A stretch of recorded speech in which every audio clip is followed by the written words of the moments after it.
right, Zach, we just got our 2024 Can-Am Maverick R back from Thumper Fab, who built us a new ROPS, and it looks awesome. Yeah. But that's not why we're here. We are here because this means we can now drive our Maverick R, and we decided to bring it out to Windrock to find out if it'll rock crawl. We know it's an absolute screaming eagle out in the desert, in whoops, in sand washes. It will best anything on the trail, especially at its $40,000 price point. But we don't live in Utah. We live in Tennessee, where wide open is really only fitting for the interstate. Yes. And there are some private tracks down south where you can really let this thing eat. 240 horsepower turbocharged triple. But for the most part, trails look a lot like this, which is to say tight and narrow. And for a rig like this with over 78 inches of track width, that's tough. And more importantly, it's got a dual clutch gearbox, which in our experience is not great in the rocks. Our past experience has been limited to the Talon, which feels really herky-jerky. Rock gardens and any sort of rock climbing. This is different. You know, I spent a little bit of time out in Nevada over some really chunky baby heads, and it felt really smooth.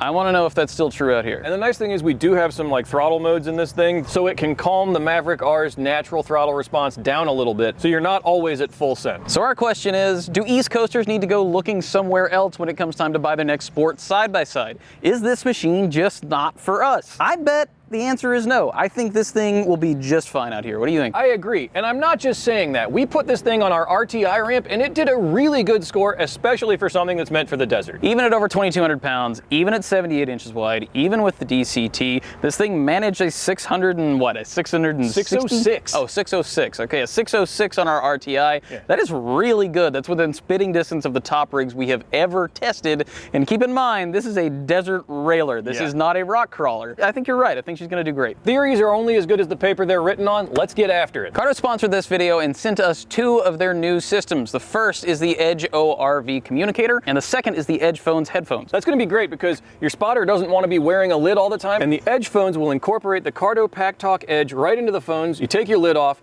you put the headphones on, and you're connected to the guy in the side-by-side. The other nice thing is both systems are wireless, so nobody's tethered to a rig. I don't know how many times I've been trying to spot Aaron with my helmet on and nearly busted my tail because I just couldn't see down. The Edge ORV uses Cardo's dynamic mesh communication system, which is great. You can group up to 15 different riders together, which is excellent if you have a big group. And they'll connect up to a mile away between two rigs, or up to 5 miles away if you've got a much bigger riding group. It does require line of sight, but if you get dropped, they automatically reconnect once you're back in range. One of the things I really appreciate is you don't have to fish your phone out of your pocket. It's super tough to do when you're riding around with straps and lids and all the rest of that. Cardo uses natural voice technology. You just say, "Hey Cardo, do X," and it'll do it. It can also work with Siri and OK Google. I really like that they're IP67 water, dust, and mud proof because, well, look at me.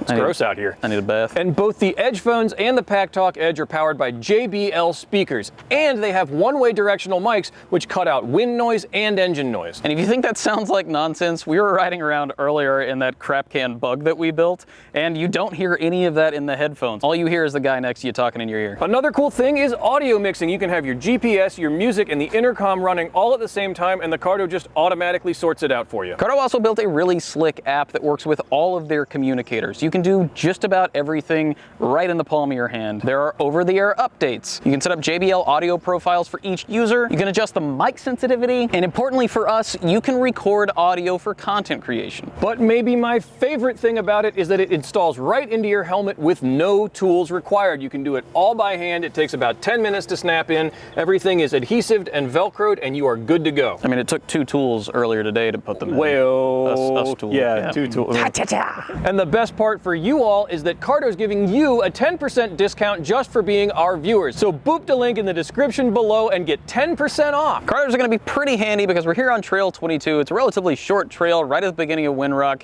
It's got a couple good rock gardens and a couple decent steps. They're going to be a lot of fun to play around with the Mav R. You ready? Yeah, man. This is the first little run of baby heads. That's probably not going to feel like anything in that thing. I just beat my way across this in the bug and nearly lost all of my fillings. You don't really need a spotter. I just want to see what that looks like from the outside. Yeah, at your leisure, bud. All right, let's go.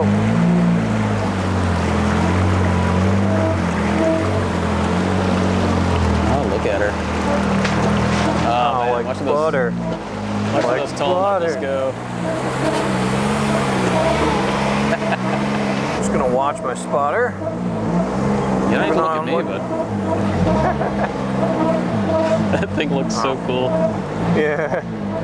Dude, it is eating this up. It does not care at all. I mean, the crazy part is that's without the smart shocks, right? Yeah, no, this is just normal. Breeze right up and. Well, what do you think? It's mind-blowing. Like, it's super smooth in here. Our worries about the DCT were for naught. I did put it down into normal mode just to really back off, like I said, the throttle response, but there's none of that snatchiness you get in other rigs with DCTs. It is buttery. Like we talked about out of Arizona, a lot of cool gear whine. But yeah, it's just, it doesn't care. Coming up the rock garden, even without the smart shocks, it's got articulation for days. We've come over stuff up here that in a rig you would think would be a better rock crawler than this, feels a little spicy, and this thing is just planted. It is steady. So far, will it East Coast? The answer is yes. Okay, next is some fun steppy steps. So this is one of the fun obstacles on 22. This is a series of stair steps. There are a bunch of different lines here. We're gonna have Aaron tackle one of the medium rare ones, see how it does on 32s. This is usually a pretty good challenge for a rig. I wanna see how this thing does. Let's get him going. And here we go. Keep your eyes on your spotter. Stay left like you were gonna go up the line, but we're gonna bring you up right here, okay? Okay. All right, right hand down now, straighten up. So right there. All right, I'm gonna try not to mess you up here too bad, okay? Okay. This thing is way wider than I'm used to spotting, so we'll see how it goes, all right? Yeah, it's way wider than I'm used to driving. You got lockers on? Yes, lockers on. There's custom, sport, sport plus, and normal. Normal it is. All right, come on, just remember, if I say bump, get it. Yep. Come on, come on, oh, beautiful. That way just a little bit. Straighten up, come to me, come to me. Oh my God, this thing, all right, stop, stop, stop. Beautiful. Woo-hoo-hoo. All right, here comes the real challenge. So you're gonna go driver just a little bit, nice and slow. Straighten up. Okay, come to me, come to me, come to me. Go, go, go. Go, go, bump. Yeah. Holy crap. Wow. Man, I cannot believe how easy you made that look. Well, I can't believe how easy it felt. I was waiting for the bump and you said bump it and I gave it like a 1/4 inch of throttle and it just walked up. Like, dude, on 32s, yeah. That's unreal. You and I have both seen rigs on 35 struggle with that step. Yeah, absolutely. And this just did not care. I think part of that's wheelbase. That goes a long way. Yeah. A lot of it's articulation. Yep. I mean, compared to how the old X3 Turbo RR used to do, oh, God. This thing is unreal. At the bottom of it, I was like, okay, this is going to be a thing. And I couldn't see the step you were talking about. It just, there's too much in front of me. Yeah. I was just sort of going on faith. And if I had been by myself and decided to take that line and never seen it, I'm not sure I would have known it was there. Yeah, this thing did great. Oh, it's incredible. Well, that's 22. Will it East Coast? Yes. Hell yes, it will. Hell yes. Watching this thing over those obstacles was excellent. I can't wait to take this thing up 15. Yeah. It's the next thing we got to do with it. Maybe 35s, then 15s? Yeah, I think 35s, then 15. A lot of numbers involved. But yeah, we came out here to answer will it rock crawl, and that's an emphatic yes. If you're worried about whether or not a Mav R is too much for the East Coast, the answer is no.